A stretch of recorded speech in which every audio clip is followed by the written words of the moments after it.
താന്യം ഗ്രാമപഞ്ചായത്തിലെ smart phone ഇല്ലാത്ത ഹരിതകർമ്മസേന അംഗങ്ങൾക്ക് 1,89,981 രൂപ വകയിരുത്തി.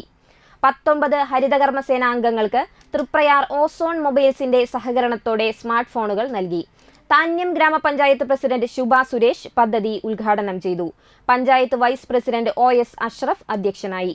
ക്ഷേമകാര്യ standing committee chairperson Sijo Pulikkottil, വികസനകാര്യ standing committee chairperson Shiny Balakrishnan, panchayat secretary VH Habeeb, മെമ്പർമാരായ CL Joy, Sanitha Sajan, Sathi Jayachandran, VO Unais, Archana Venugopal, Ozone mobile ഉടമ അബ്ദുൾ റഹ്മാൻ എന്നിവർ സംസാരിച്ചു. ചടങ്ങിൽ ഓസോൺ മൊബൈലിന്റെ നേതൃത്വത്തിൽ മൊബൈൽ അനുബന്ധ ഉൽപ്പന്നങ്ങൾ ഗുണഭോക്താക്കൾക്ക് സൗജന്യമായി നൽകി.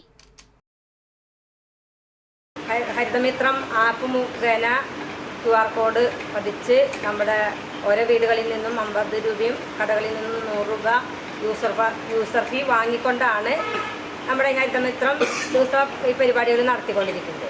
അപ്പോൾ കുറേയേറെ നമ്മുടെ കർമ്മസേന അംഗങ്ങൾക്ക് ഫോണില്ലാത്തൊരു വിഷമം അവർ സൂചിപ്പിക്കുകയുണ്ടായി. അപ്പോൾ ഗ്രൂപ്പുകളായിട്ട് പോകുമ്പോൾ ഒരു 2-3 ഫോൺ കൊണ്ട് മാത്രം അവർക്ക് കൈകാര്യം ചെയ്യാനായിട്ട് സാധിക്കില്ല. അപ്പോൾ അത് ഒരു മാസം നമുക്കത് ഫുൾ വീടുകൾ കവറേജ് ചെയ്യാനായിട്ട് സാധിക്കുന്നില്ല.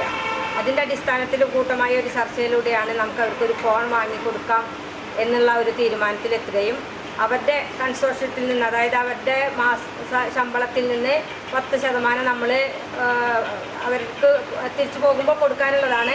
ആ 10% ഫണ്ടിൽ നിന്നാണ് അവർക്ക് ഇപ്പോൾ ഈ ഫോൺ വാങ്ങിക്കാനായിട്ട് പൈസ കൊടുക്കുന്നത്.